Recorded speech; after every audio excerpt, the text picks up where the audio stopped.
Welcome back. Today we are in Matara, a town on the south coast of Sri Lanka.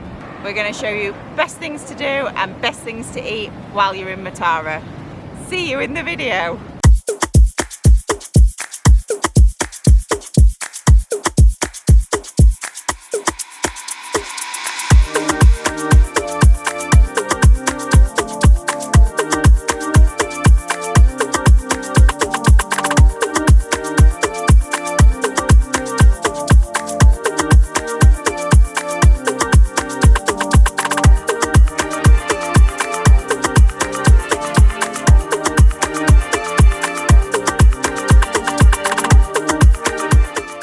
Just made the journey from Gal to Matara, taking about an hour.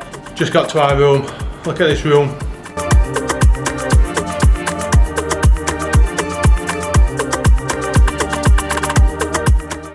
And the best bit, just look what's outside this door.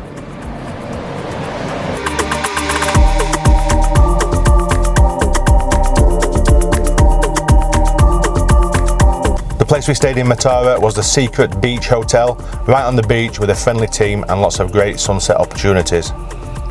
Stick around to the end of the video where we visit the famous Sri Lankan stilt fishermen, an ancient practice and a must-see in your visit to Sri Lanka. Just jumped into our trusty tuk-tuk to head to our first destination. If you want to see how to hire or drive your own tuk-tuk in Sri Lanka, then you should definitely check out the links to our videos in the description box below. First stop on the Matara things to do is Matara Paravai Dua Temple.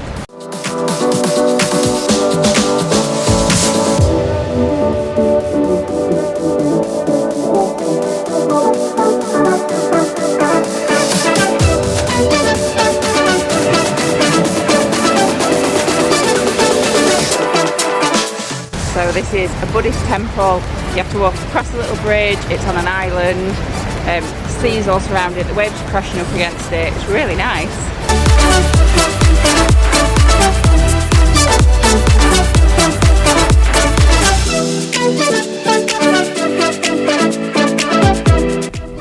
Don't forget to hit the subscribe button for more Sri Lanka and Asia travel videos. We will leave the links in the description box below and the information and locations of all the amazing places we visited and stayed.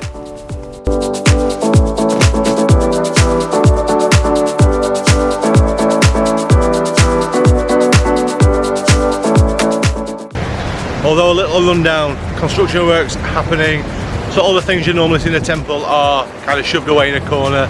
There's no monks there, there's one little guy collecting some money.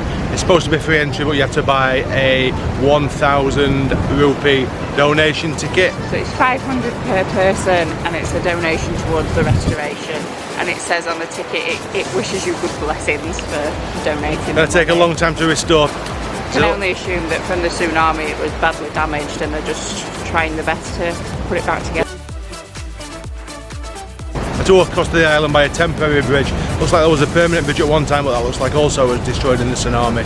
Yeah, you have to take your shoes off when you get there, and there's a little man then asking for some more donations for looking after your shoes. I mean, I'm sure you could just leave them anywhere, but I'm sure it'll be beautiful when it's finished and restored.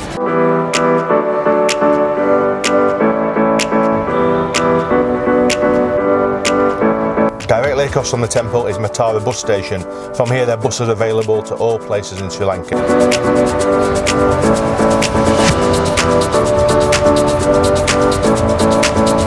There's also some local cafes with some great authentic food choices. We went for a full plate of traditional curry and rice with some sambals on the side. Some kuttu roti, which is a traditional Sri Lankan dish consisting of a chopped roti, meat curry dish such as beef, mutton, seafood, chicken or pork, along with some scrambled egg, onions and lots of chilies. A very delicious, cheap, popular snack in Sri Lanka.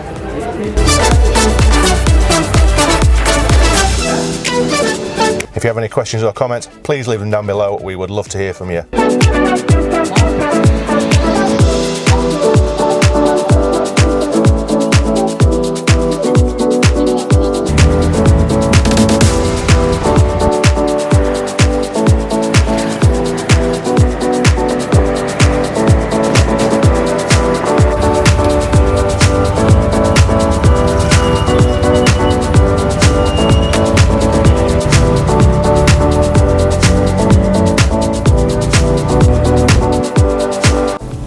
bus journey or a 10-minute walk around the corner from the bus station is Matara Fort, an impressive 500-year-old defence left over from the Dutch colonisation.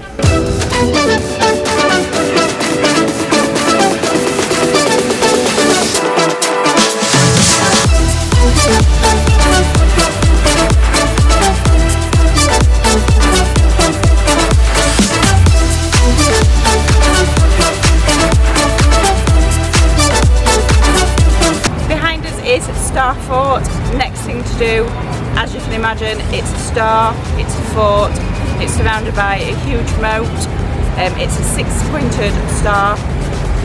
In the centre there is a well that used to provide all the water for the surrounding areas. Let's kind of look.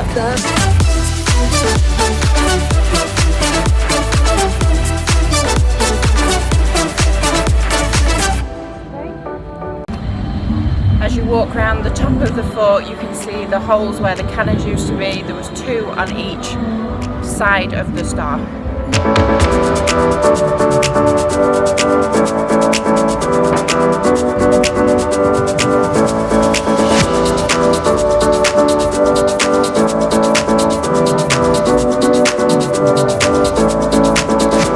This one is free to get into, you just have to sign your name on the way in. There's 2 kind of museum rooms with loads of artefacts in, some of them dating back as early as the 1460s, which is unbelievable that they're still intact. You can also walk around the top as well. Let's go and see what's next.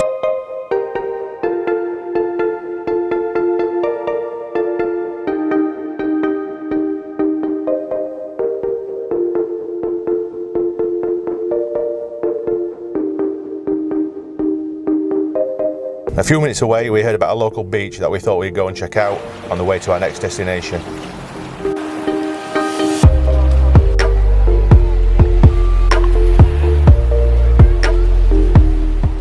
One of the things to do in Matara is Palina Beach.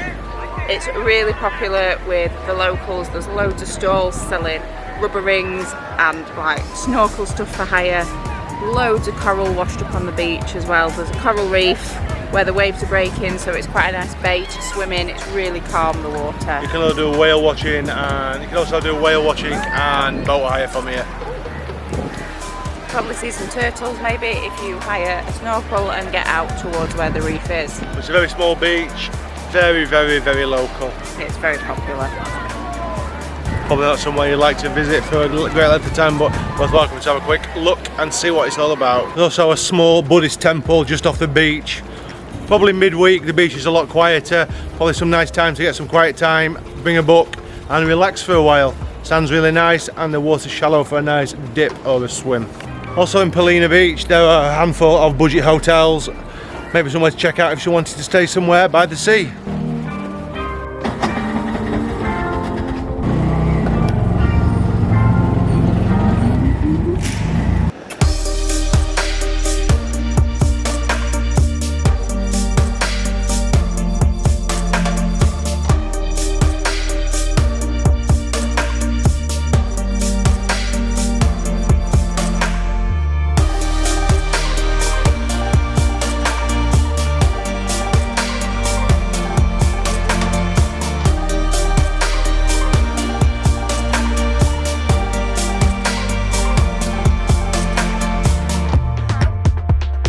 Another one of the historical buildings to see is the Old Dutch Trade Centre. It's special because it's in a T-shape even. It's got whitewashed columns and a tiled roof with red tiles.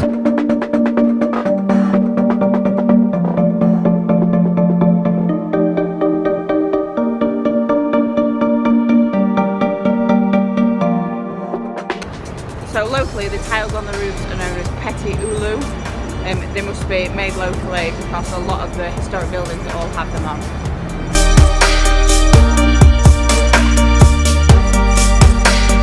We are now going to try and find an ancient Buddhist temple that we heard about.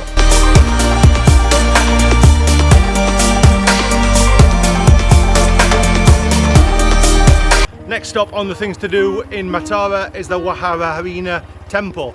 This is a Buddhist temple and it is filled with lots of paintings inside filled with 23,000 pictures of the life of Buddha. Let's go inside and check it out.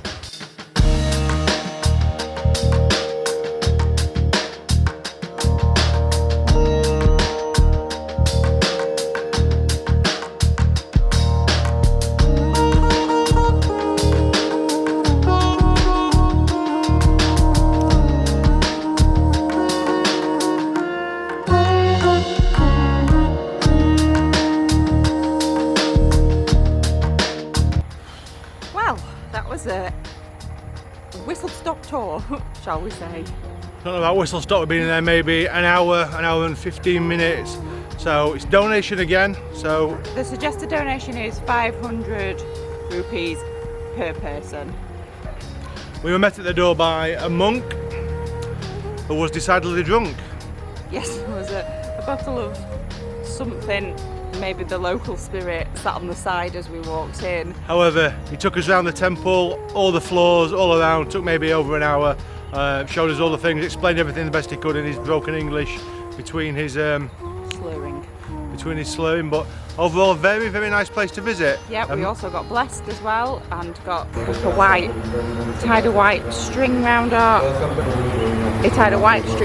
arms and blessed us, so that was quite nice. Absolutely as well. Enormous Buddha, 25 meters tall it says, he says it's 39, who knows how big it is. He's lived in this temple for 43 years he says, so it's a long time. Yes, there are 10 monks that actually live here. There were some of them, we kind of came towards the end of the day, some of them were cleaning and sweeping up, but you have to take your shoes off on entrance, and obviously all the monks are barefoot, so they just waltz around on any floor, doesn't matter what the temperature or the surface, and we were like pottering around behind trying to catch up. But definitely a worthwhile stop on your quick day tour of Matara. Yeah, really nice temple to come and visit.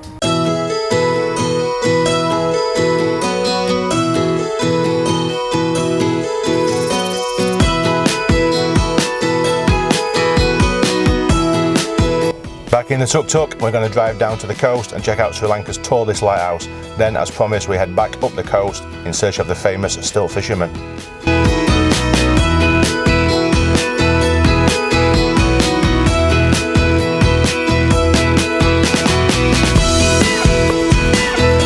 Actually, we should have done this trip in reverse. It would have made it a lot easier and faster.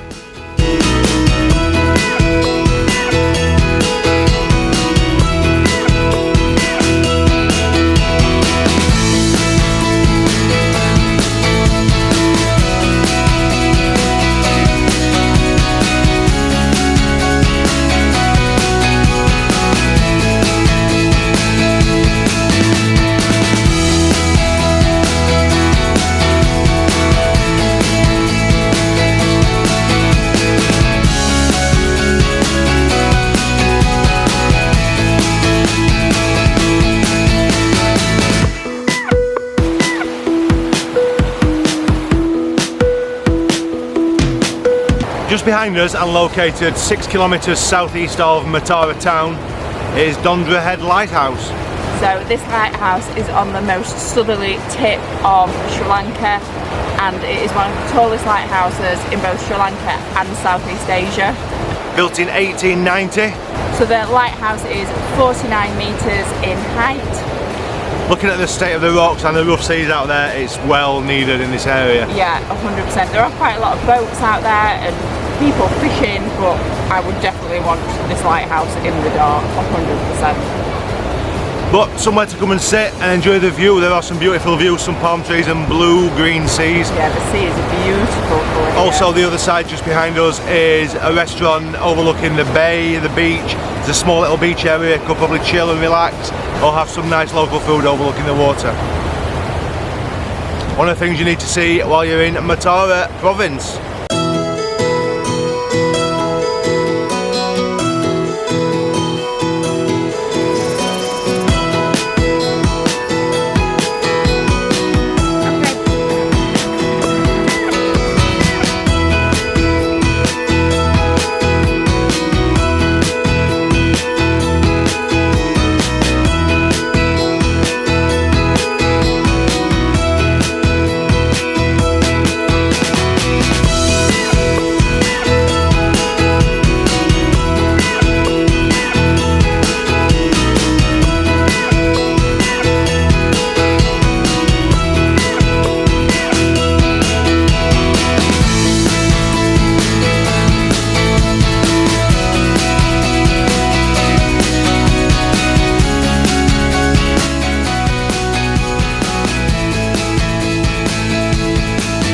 behind us are the famous stilt fishermen of Kagala. I don't think there's that much of it going on anymore. I think it's more a tourist opportunity, but well worth coming to have a look.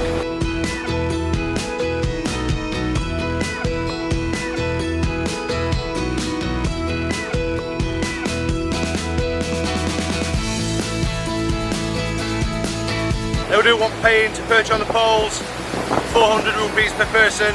We just paid for 5 people who live in the same house, 2,000 rupees.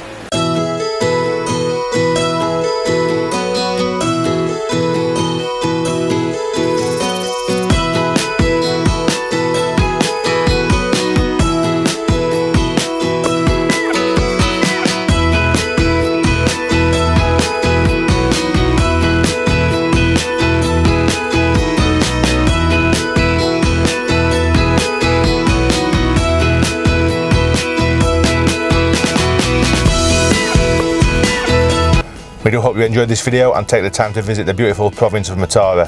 Don't forget to subscribe if you're not subscribed already. Check out our playlist for more Sri Lanka videos. Thanks for watching, we appreciate your time as always. We will see you in the next one.